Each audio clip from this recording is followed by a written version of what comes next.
Y bueno, yo voy a compartir un trabajo que no es un trabajo, lo llamo un trabajo de fin de semana, porque es algo, a mí me gusta ir al campo a ver bichos y de vez en cuando pues encontramos algunas sorpresas. Así que, y es un trabajo que hice después en contacto con Jonathan Rodríguez Jamero, que está en Cantabria, y porque él vio un poco lo mismo que yo al mismo tiempo, así que hemos juntado esfuerzos para hacer este trabajito.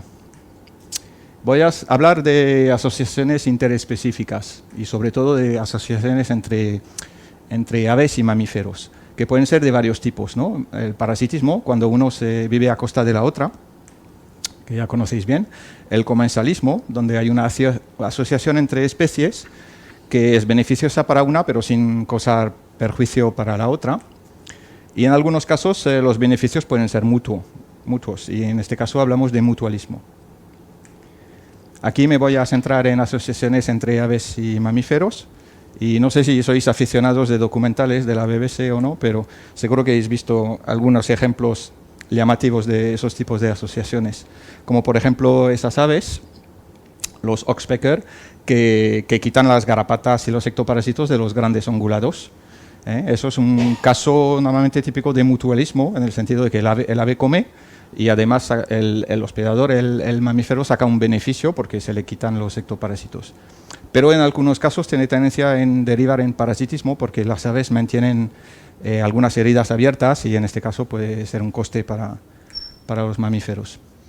Otro ejemplo son esos abejalucos africanos que siguen, perdona, me he pasado rápido, que siguen y se posan sobre los elefantes y cuando esos se mueven en la sabana levantan insectos o presas y se aprovechan. Otro ejemplo de asociación llamativa es la del tejón africano con los azores. Esos azores siguen el tejón cuando él va buscando comida y él excava, levanta un montón de cosas y todo lo que se le escapa, pues el azor intenta aprovecharse. No solo el azor, a veces son chacales también le siguen.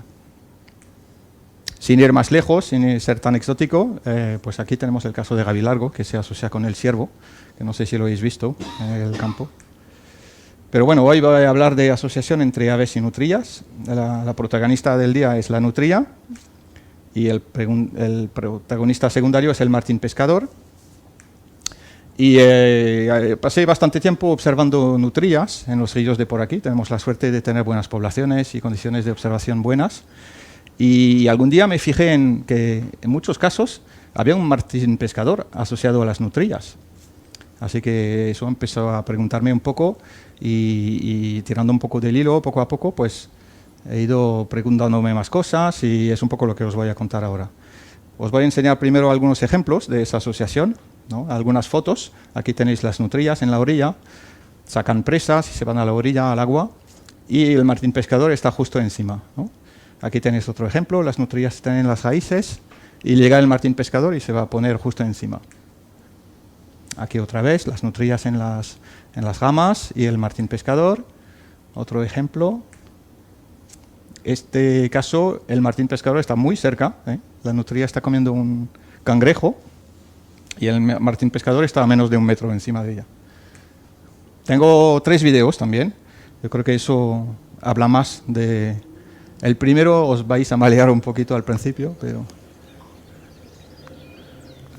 Bueno, este punto azul, si os fijáis, es el martín pescador. Y tenéis una familia, ¿no? 2 crías y una hembra de nutria que están comiendo pececitos.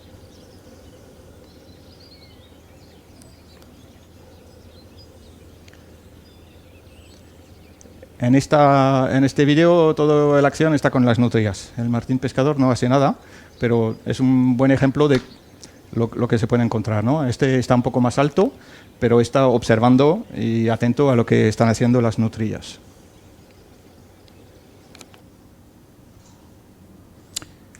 En el siguiente video vais a ver un poco más de acción por parte del martín pescador. Están las nutrillas pescando pececitos. Cuando pescan así dejan un montón de burbujas. Ahí veis con las burbujas toda la zona donde han pescado. Y aquí está el martín pescador.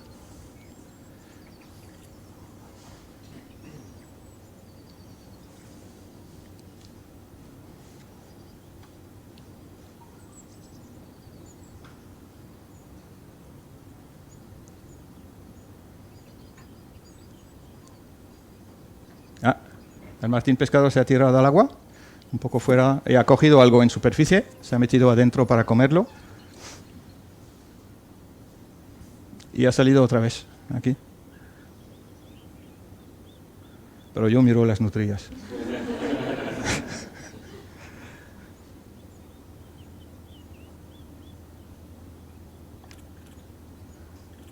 Están comiendo pececitos, los comen en el agua.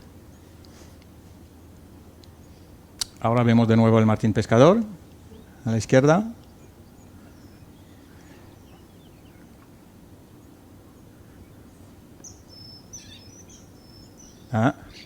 Las nutrillas están gritando, está un poco fuera del campo de visión, están jugando o peleándose por una presa. Y eso despertó el interés del martín pescador, que se acercó, se puso justo encima de ellas. ¿Vale? Otro video en otro contexto es en las montañas de Cantabria. Es un video que me ha enviado Jonathan. Es un río de montaña más estrecho. Aquí tenéis la nutria. Fijaros en lo que hay aquí también. Aquí viene el martín pescador. Se posa aquí. Y aquí hay una garza real, que está también muy atenta a lo que están haciendo las nutrias. El martín pescador sigue aquí.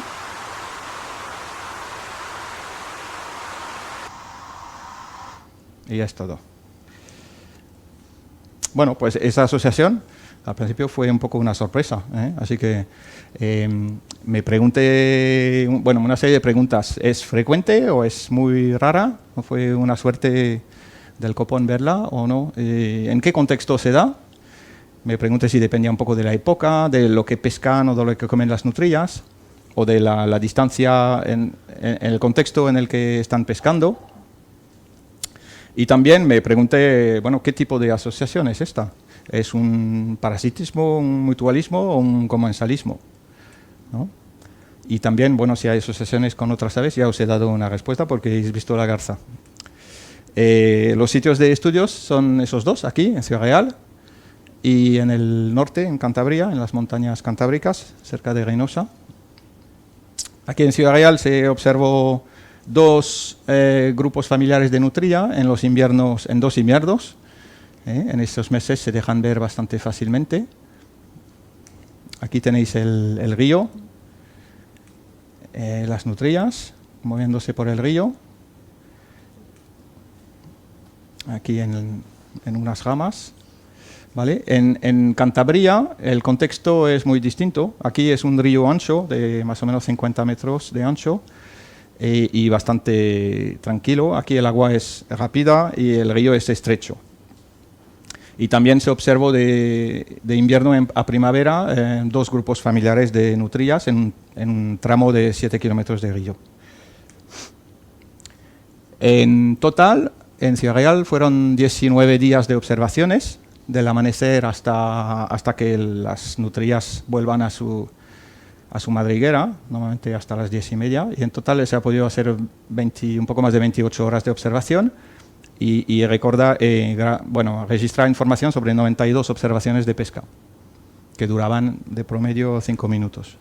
En Cantabria también observaciones durante 16 días, 14 horas y en total 77 observaciones de eventos de pesca. Para cada evento de pesca, de nutria, hemos apuntado el número de nutrias que había en el grupo, la duración de la pesca, a qué distancia estaban de la orilla. Sobre todo, eso es importante aquí en Ciudad Real, porque el río es muy ancho, no tanto en Cantabria. El hábitat que había en el hábitat cercano y, sobre todo, el tipo de presa que estaban buscando las nutrias, que son principalmente el cangrejo rojo, peces pequeños, que pueden ser... luego hay fotos, yo creo. Hemos apuntado la presencia de aves, martín pescador o garza real, y el comportamiento de esas aves. Tipos de presa, pues muchas veces se ve en directo, pero si no se puede mirar con videos y con fotos a posteriori. Pero bueno, aquí tenéis, por ejemplo, un cangrejo, fácil de identificar. A veces sacan peces grandes, como esas carpas, o carpín más bien. Y en este caso los llevan a la orilla y los comen ahí durante bastante tiempo, 15-20 minutos. Pero la mayor parte del tiempo pescan pececitos, como esos que son percasol, o en Cantabria eran alevines de trucha, por ejemplo. ¿Vale? Cuando pescan pececitos, hay bastante acción, ¿eh? Se mueven rápido, saltan un poco como delfines, dejan muchas burbujas. Mientras que cuando pescan cangrejos suelen pasar más tiempo debajo del agua y cuando tienen uno se lo llevan a la orilla y lo comen ahí tranquilamente. ¿Vale? Resultados. Primero un poco de información sobre la frecuencia de esa asociación. En Ciudad Real, en total hubo 29 observaciones de asociación, es decir, un 30% de los eventos de pesca. En Cantabria, muy parecido, 32 observaciones y casi en un 40% de los eventos de pesca se vio que había un martín pescador asociado con las nutrillas. Así que ya no se puede decir que es algo tan raro, ¿no? El hecho de que se vea en 2 sitios también, bueno, no es algo completamente anecdótico o que algunas aves han descubierto. Y en el caso de Cantabria hubo 9 observaciones de asociación con garza real, es decir, un 11% de los eventos. Así que esa asociación, como he dicho, es bastante frecuente. Y esa frecuencia no hemos visto que varíe mucho entre meses. ¿Vale? Lo importante es que en casi un tercio de esas asociaciones hemos visto que el martín pescador consigue algo de comida. Lo consigue de 3 maneras. O aprovechando presas que las nutrillas desalojan de sus refugios, o comiendo restitos de comida que han dejado las nutrillas y que flotan en el agua, o en algunos casos lo roban, porque las nutrillas están ya saciadas, no tienen más hambre, y están jugando con los pececitos o la comida, y en este caso las aves se los cogen directamente. ¿Vale? Aquí tenéis un ejemplo, esta nutria acaba de sacar algo del agua, enseguida viene la otra encima y empiezan a gritar y a pelearse, no sé qué. Y cuando uno juega con la comida, pues se deja restitos. Algo que hemos visto en Ciudad Real es que la probabilidad de asociación entre nutrillas y martín pescador es significativamente más frecuente cerca de la orilla. Aquí, llega casi al 60-80%. Y eso tiene sentido porque el martín pescador necesita un sitio para posarse. Pero también hemos visto que era significativamente más alta la probabilidad cuando las nutrillas estaban consumiendo pececitos, no cuando consumían otro tipo de presa. ¿Vale? El consumo por tipo de presa también varía un poco en función de la distancia a la orilla. Cuando están muy cerca de la orilla, normalmente casi siempre van a por cangrejos, menos veces van a por pececitos. Los pececitos los capturan más frecuentemente a distancias intermedias o un poco alejanas de la orilla. Y los peces grandes casi exclusivamente en el medio del río. Así que hay un hueco aquí donde es suficientemente cercano de la orilla como para que la asociación se da, pero no demasiado cerca. En Cantabria los resultados eran un poquito diferentes en el sentido de que la probabilidad de asociación era la misma cuando las nutrillas comían pececitos o no, o cangrejos o no. No dependía mucho de lo que buscaban. Pero sí lo que es destacable es que el martín pescador solo consigue algo de comida cuando las nutrillas estaban consumiendo pececitos. Nunca había oportunidad cuando comían cangrejos. Así que, ¿qué podemos resumir de esto? Bueno, que las aves, el martín pescador sobre todo... no he dicho nada de las garzas, pero en todos los casos de asociación de garza, la garza conseguía coger algo de pescado también. Es menos frecuente, pero en todos los casos consigue algo de comida y normalmente lo consigue cuando las nutrillas están jugando y saciadas y no les importa mucho, ¿vale? Así que las aves se benefician de esa asociación. Esa asociación es más frecuente o se da en contextos concretos, como sobre todo cuando las nutrillas van a por pececitos y pescan cerca de la orilla, por la presencia de un posadero. Esta asociación no parece suponer ningún coste para las nutrillas, porque cuando hablo de robo de comida les importa poco, porque ya han comido lo suficiente. Y tampoco supone ningún beneficio a priori, aunque podríamos pensar que si hay una amenaza, a lo mejor el martín pescador puede hacer alarma y avisar a las nutrías temprano, pero es algo que nunca hemos observado. También podría haber un riesgo para las aves, porque las nutrías de vez en cuando se comen aves acuáticas. Pero en todos los casos, yo creo que en el caso del martín pescador al menos, está lo suficientemente seguro, pues, siendo posado encima de ellas y las nutrías van a por lo que hay en el agua. Pero bueno, en algunos casos las nutrías pueden comer garzas o patos o aves que están en tierra.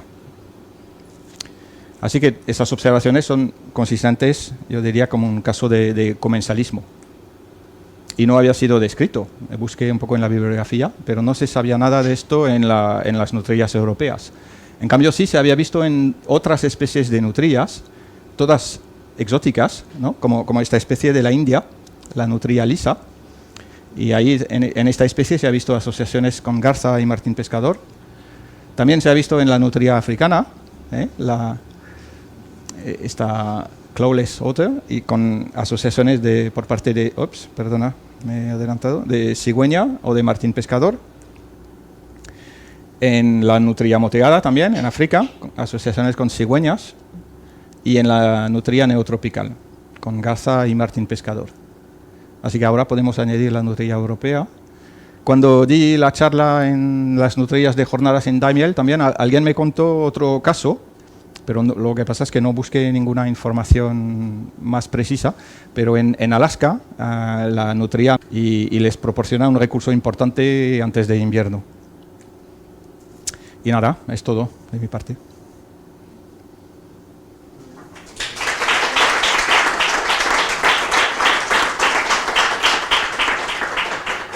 Una última cosa. No sé, ¿cuántos de vosotros habéis visto nutrias? ¿Cuántos han visto martín pescador?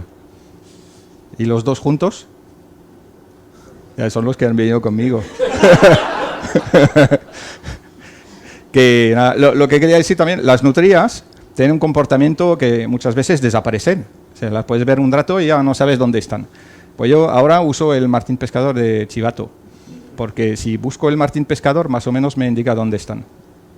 Y nada, es todo. Si tenéis preguntas, yo encantado.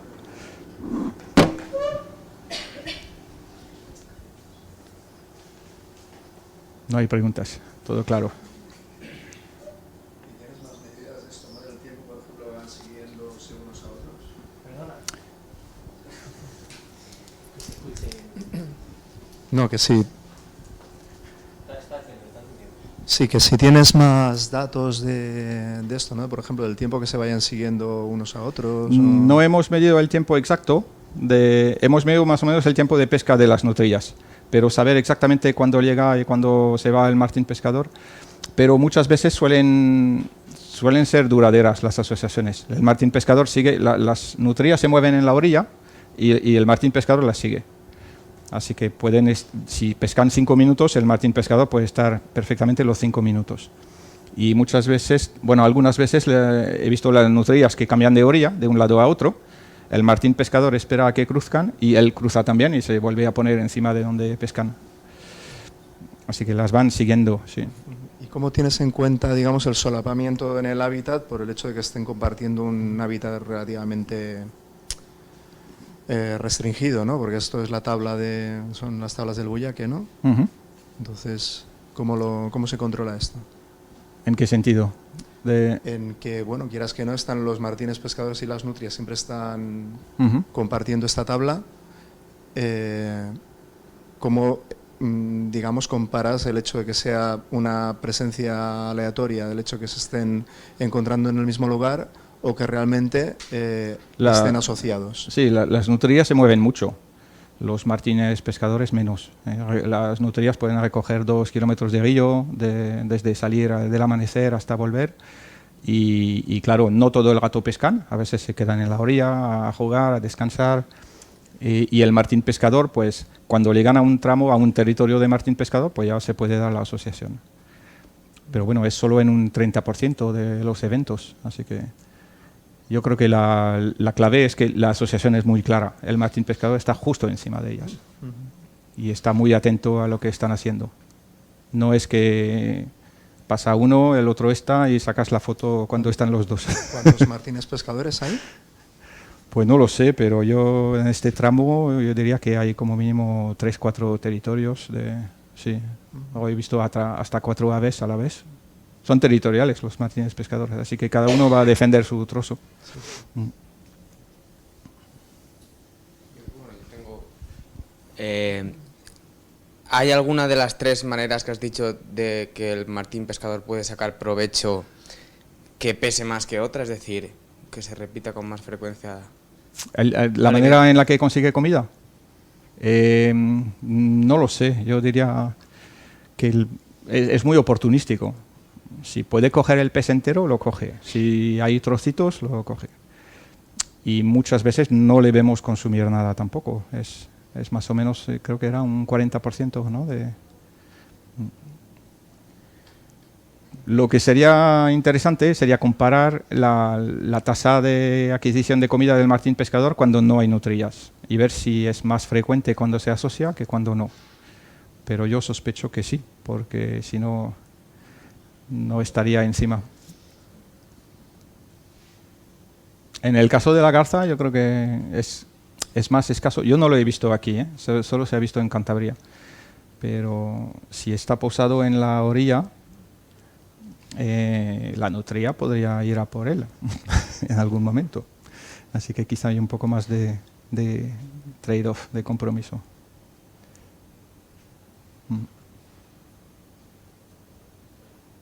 Bueno, pues nada. ¿Más preguntas?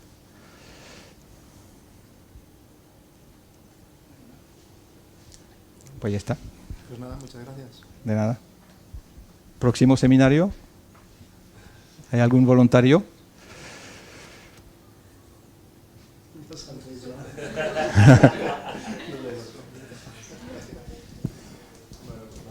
Bueno, de nada.